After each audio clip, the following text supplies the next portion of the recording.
सिया एक बहुत गरीब घर की लड़की थी। सिया की मम्मी लोगों के घर में काम किया करती और पिताजी खेतों में काम किया करते। एक दिन सिया अपनी मम्मी से कहती हैं, मम्मी क्या आज मैं भी आपके साथ चलूं? तुम काम पर चली जाती हो, मैं अकेले रह जाती हूँ घर पर। हाँ सिया चलो। सिया काम पर अपनी माँ के साथ चल देती है और उधर मालकिन गुस्से में बैठी हुई होती है क्योंकि गायत्री को आते हुए देर हो गई थी। गायत्री काम पर आती है और मालकिन बोलती है, कहाँ हो तुम? कितनी देर हो गई तुमको? आते हुए घर के कितने काम पड़े हुए हैं। मालकिन वो आज आते हुए देर हो गई, माफ कर दीजिए, बस अब जल्दी जल्दी सारे काम कर देती हूँ। और तुम अपनी बेटी को क्यों लाई है? मालकिन वो घर पर अकेले रहती है तो उसको मैं साथ ले आई। सिया आराम से एक जगह बैठ जाओ, मैं जल्दी जल्दी घर के सारे काम कर देती हूँ। जी मम्मी ठीक है। जिया एक बहुत घमंडी औरत थी, उसको अपने पैसे का बहुत घमंड था और टीना उसकी इकलौती बेटी थी। वो अपनी बेटी से बहुत प्यार करती थी। टीना घर में अकेले रहती थी, वो अकेले बोर हो जाती थी, पर जब भी सिया घर आती वो उसके साथ खूब खुश रहती। लेकिन टीना की मम्मी को ये सब पसंद नहीं था। अरे बेटा क्या तुम इस गरीब लड़की के साथ खेलती रहती हो? टीना अपनी माँ से कहती, अरे माँ आपने क्या गरीब अमीर लगा रखा है, आखिर वो भी तो हमारी तरह इंसान ही है, गरीब है तो क्या हुआ। फिर सिया की मम्मी आती है और कहती हैं, मालकिन घर का सारा काम हो गया है, ठीक है चली जाओ, और हाँ कल रात की बासी रोटी पड़ी है, ले जाना अपने खाने के लिए। जी मालकिन। सिया और उसकी मम्मी घर वापस आ जाते हैं और सिया अपने पिताजी को दिन भर उसने क्या क्या किया वो सब बताती हैं। ऐसे ही समय निकलता है और एक दिन सिया और टीना दोनों बैठी हुई बातें कर रही होती हैं कि उसी समय टीना की मम्मी आती है और वो सिया को गुस्से में बोलती है, अरे बदतमीज लड़की, तेरी हिम्मत कैसे हुई मेरे नए सोफे पर बैठने की? सिया डर के मारे चुपचाप उठ जाती है और बहुत डर जाती है।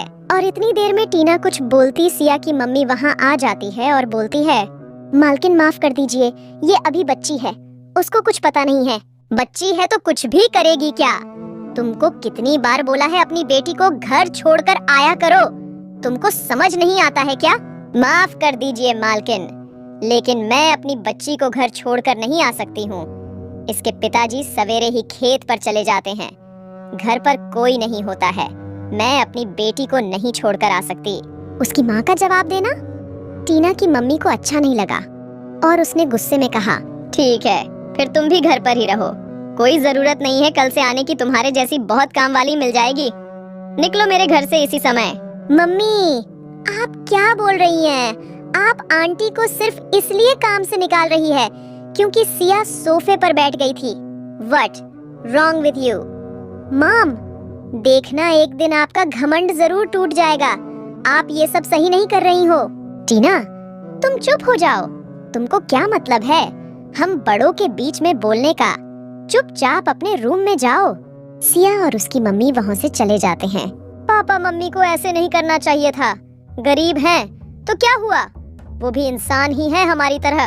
अच्छा बेटा तुम परेशान मत हो, मैं तुम्हारी मम्मी से बात करूंगा। सिया अपने पिताजी को सब कुछ बताती है।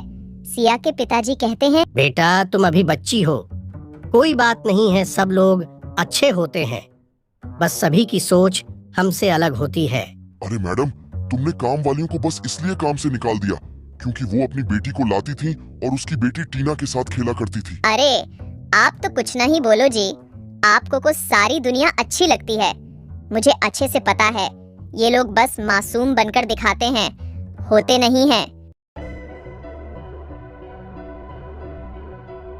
और फिर कुछ समय के बाद टीना की मम्मी की तबीयत खराब हो जाती है। टीना के पापा को कोई काम वाली नहीं मिलती, वो घर का काम भी करते, साथ में अपने पत्नी का भी ध्यान रखते, पर उनसे सब काम साथ में नहीं हो रहे था। फिर वो सिया के घर जाते हैं।